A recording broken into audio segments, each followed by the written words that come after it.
Olá, gente, tudo bem com vocês? Eu espero que sim. Então vamos aí para a quarta e última aula aqui para o curso de Introdução à Psicologia da Educação, tá bom?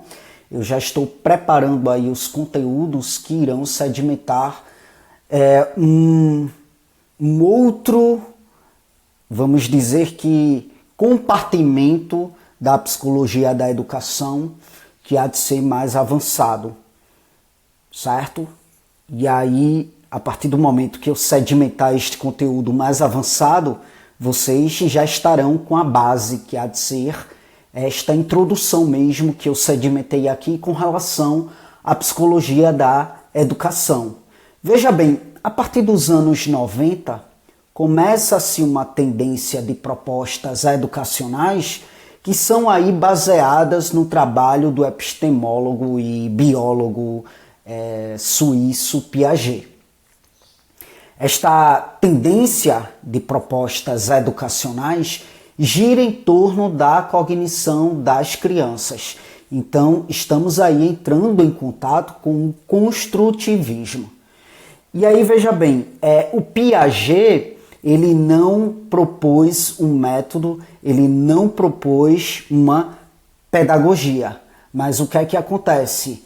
Ele estudou muito as crianças, ele estudou muito o desenvolvimento infantil, né? E aí ele foi base para outros pensadores.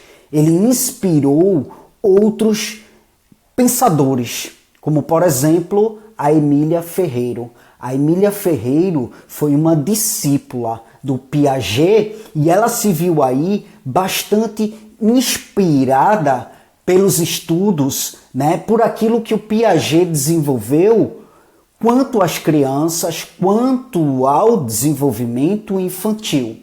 Então, o trabalho de Piaget, bem como o trabalho de Emília Ferreiro, que foi a sua principal discípula, inspira diversas abordagens, inspira, diversas tendências, sob o nome de construtivismo. Então, o construtivismo há de ser uma tendência, há de ser uma proposta educacional que vai ser fundamentada pelos estudos,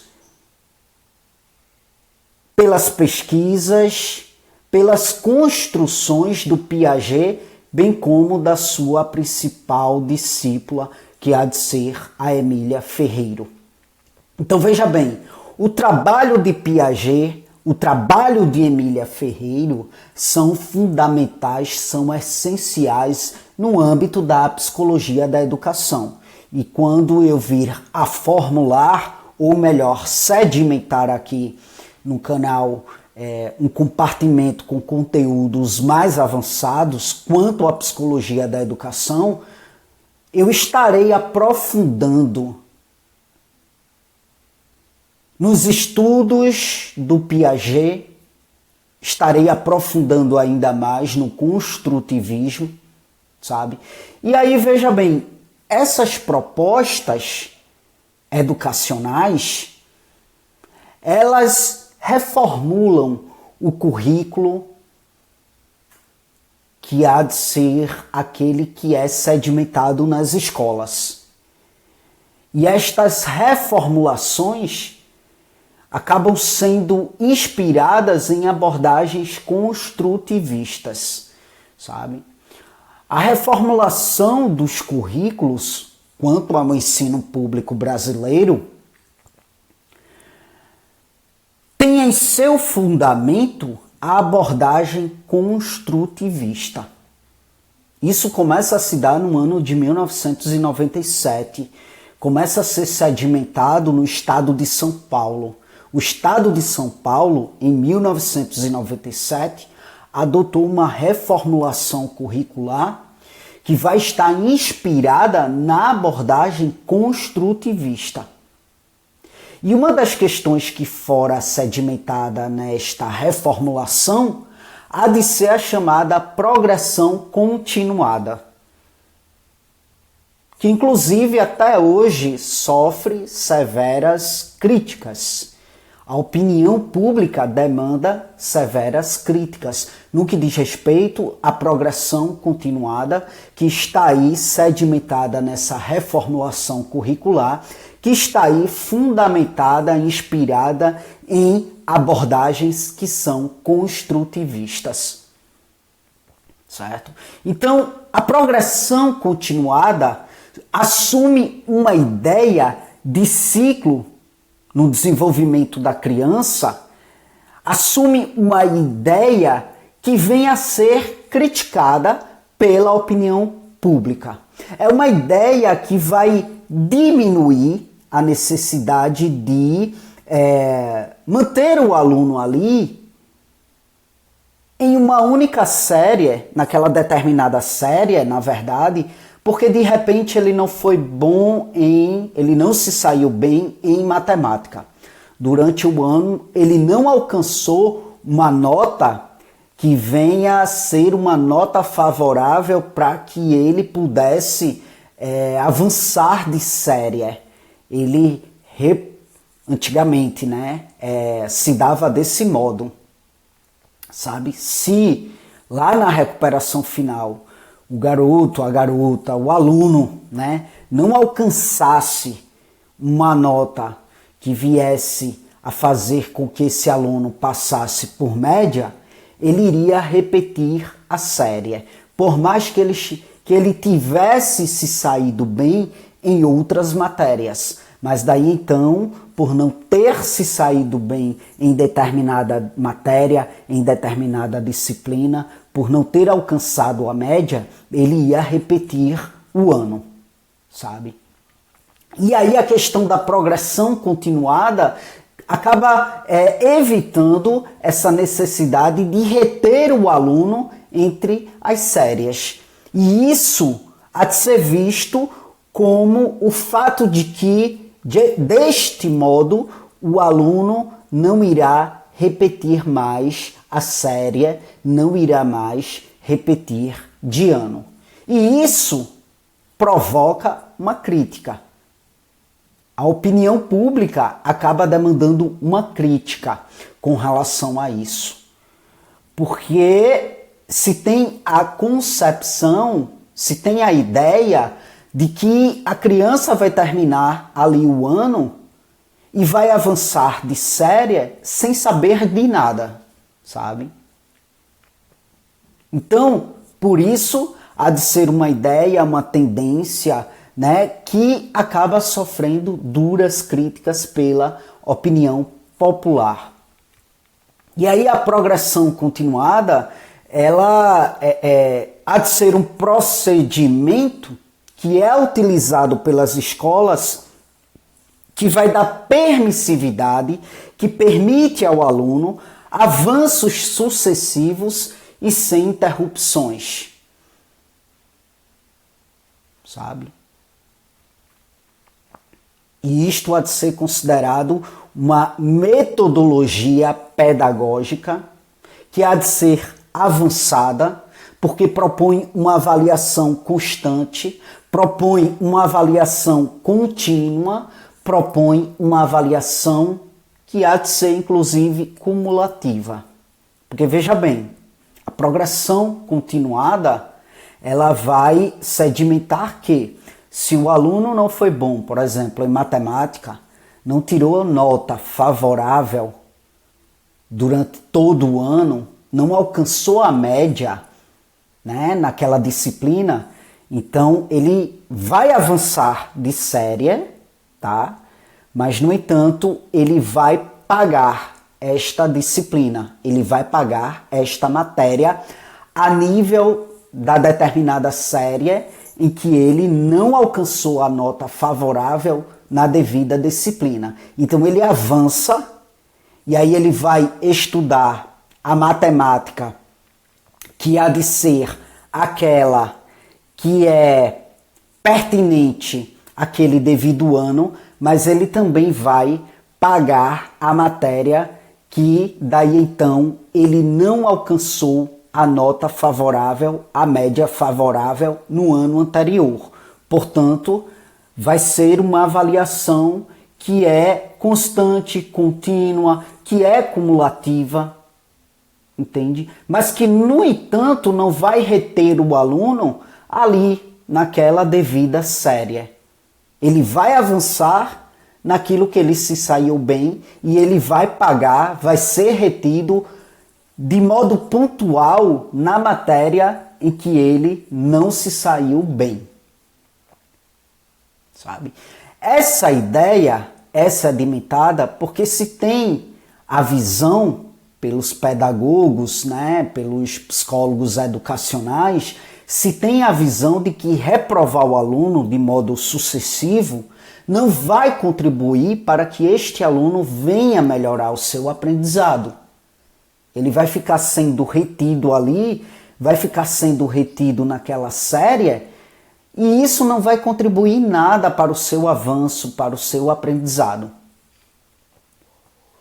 Então, o conhecimento, ele passa a ser visto como um processo, ele passa a ser visto como uma vivência que não admitem a ideia de interrupção, mas sim de construção.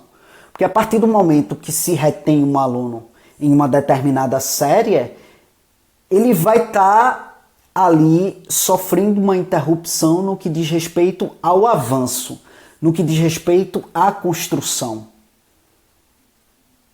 Então, ele precisa aprender, mas em um processo construtivo, em um processo constante, em um processo contínuo.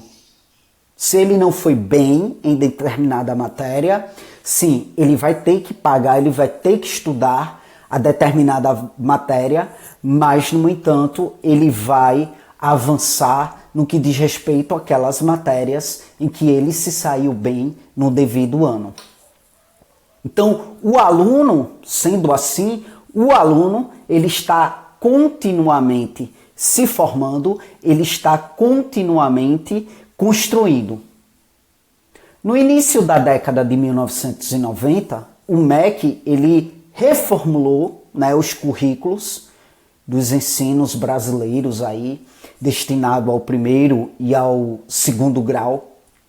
E aí foram elaborados parâmetros curriculares nacionais, e estes parâmetros eles iriam nortear o currículo de todas as instituições de ensino do país.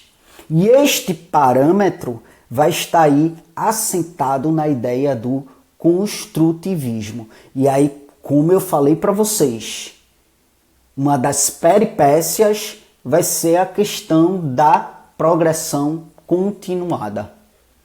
Como também levar em conta os temas transversais. Os temas transversais, que são aqueles que se ocupam, que se agrupam em torno das questões que são sociais. Aquelas questões que são consideradas relevantes, aquelas questões que são problemáticas sociais, que são problemáticas atuais, que são problemáticas urgentes.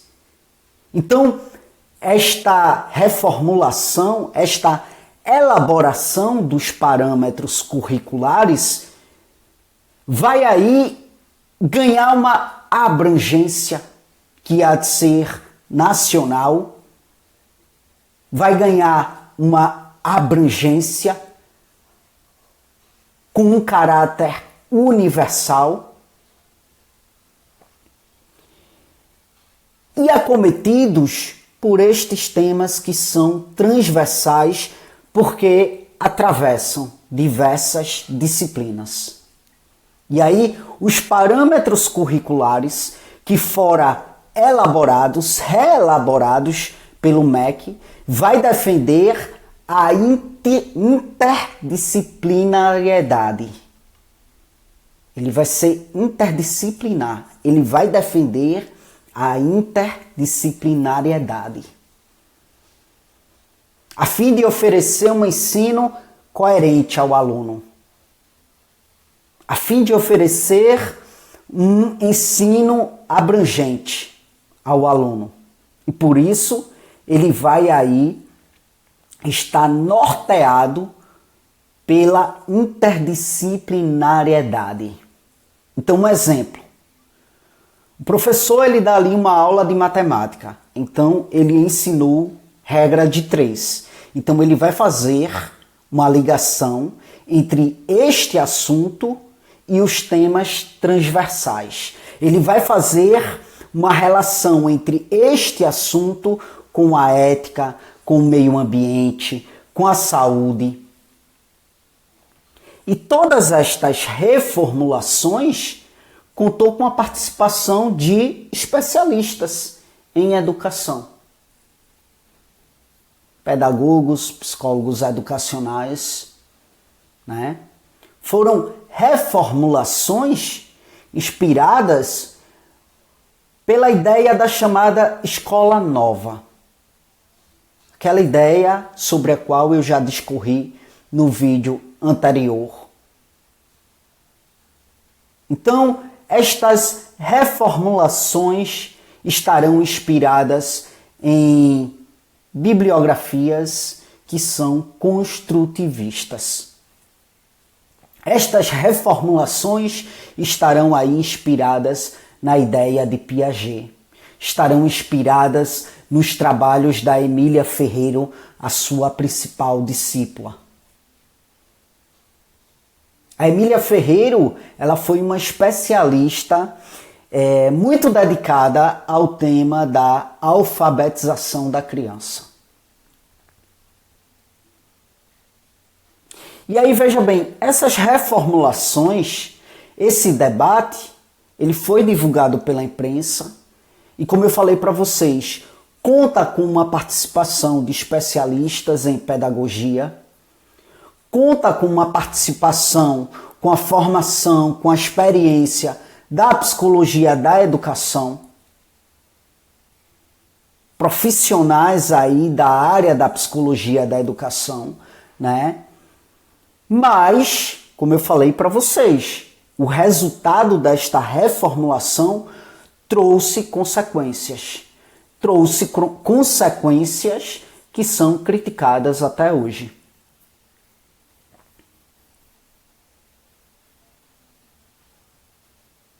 Uma das principais críticas há de ser justamente sobre a questão da alfabetização. Porque, veja bem, os parâmetros curriculares, a orientação em torno dos parâmetros curriculares, acabou fomentando um uso descontinuado da cartilha de alfabetização. Por quê? Porque começou a favorecer materiais que são diversos, materiais que são diversos mesmo, que são os mais variados possíveis, né? E aí, desde 1997, o governo federal ele parou de comprar a cartilha que era aí tradicional quanto ao tema da alfabetização da criança, que era a cartilha chamada de Caminho Suave. Uma das mais conhecidas e uma das mais usadas, né, aqui no Brasil. Mas continua sendo vendida, tá? A venda da cartilha Caminho Suave, ela atinge cerca de 10 mil exemplares por ano na atualidade.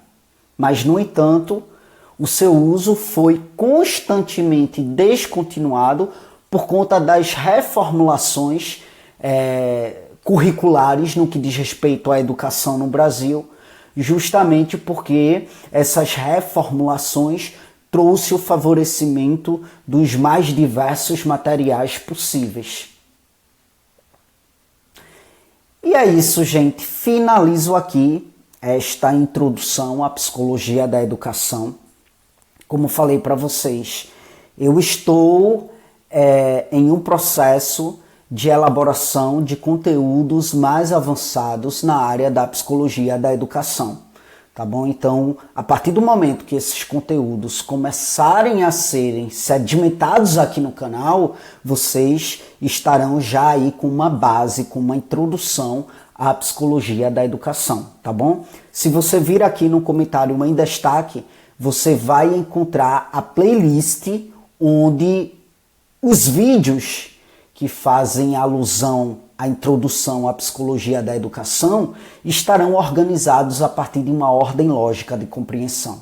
Para além disso, você vai encontrar aí informações adicionais, tá bom? Você vai encontrar aí todos os meus demais projetos, tá bom? Você vai encontrar o link que vai te encaminhar para todos os meus demais projetos. Estarão como em uma vitrine enumerados, sabe? Você vai poder ter uma visão enumerada sobre aquilo que eu realizo aqui, e aquele que te chamar a atenção, você clicando, você será encaminhado para as explicações que são pertinentes ao projeto, tá bom?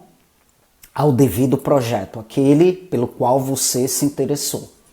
É isso. Muito obrigado mais uma vez pela atenção de vocês e até as próximas gravações.